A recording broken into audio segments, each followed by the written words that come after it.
Century, vast changes have come to the continent of Africa.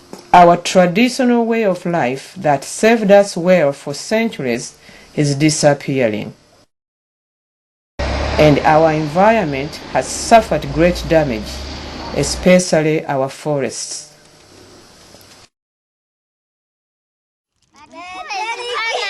Poverty and diseases are ravaging our continent, and easily curable illnesses take the lives of our children.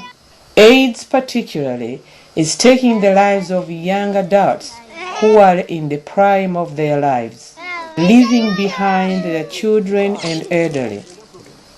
Grandparents are raising their grandchildren, and many elderly are left with no support from the young generation. The good news is there is hope. Uganda has placed an emphasis on education, especially for her girls and young women. Not surprisingly, as our young women increasingly become educated, the rate of AIDS decreases. The Daughters of Mary is one of the foremost women organizations in Uganda and a leader in the education of her children, especially girls.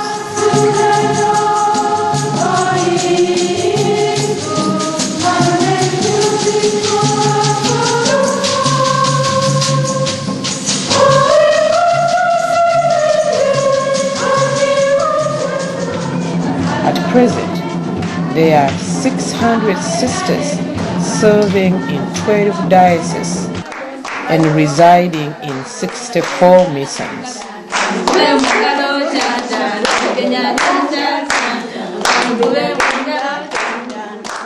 The sisters teach in 8 high schools, and they administer 5 of those high schools. They teach in 41 primary schools, and they administer 18 of those, touching the lives of over 25,000 students yearly. They serve in 4 hospitals, administering 3 of them.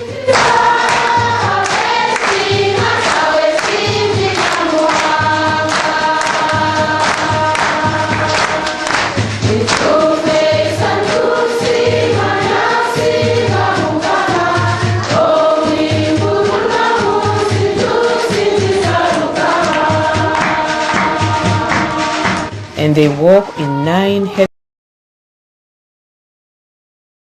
centers, which they also administer. They visit villages on foot, instructing and educating the people how they might improve their lives and health.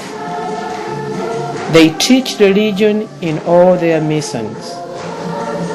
They take care of orphans, the handicapped, and the displaced persons. These handicapped individuals have been educated by the sisters, and they say they owe their lives to the sisters.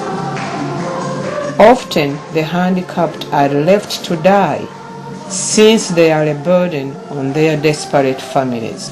The sisters go into the villages to rescue and educate them. They are often referred to as mother or mama in the dialects of the people. The schools operated by the sisters are boarding schools. Up to 20% of those students may be orphaned by AIDS. The sisters sponsor many of them at their expense. The schools run by the sisters are considered among the best schools in Uganda. It costs only $70 a month to room and board, clothe, and educate a child, but even that is too much for most families. The Daughters of Mary rely on financial donations from outside of Uganda to support its work. 100% goes directly to the feeding, clothing, and education of her children. So, the sisters reach out to Christians and others outside Uganda to request help for their work. Responding to their invitation, a delegation from Seattle, Washington, representing Holy Rosary Parish, Holy Rosary Grade School, Holy Names Academy, and Seattle University came and saw for themselves the life-saving and life-challenging work of the sisters. In the midst of the challenges of this changing world, the Daughters of Mary, now 94 years old, look forward to the future with hope, grounded in their faith in Christ. They will continue to spread the good news wherever they go.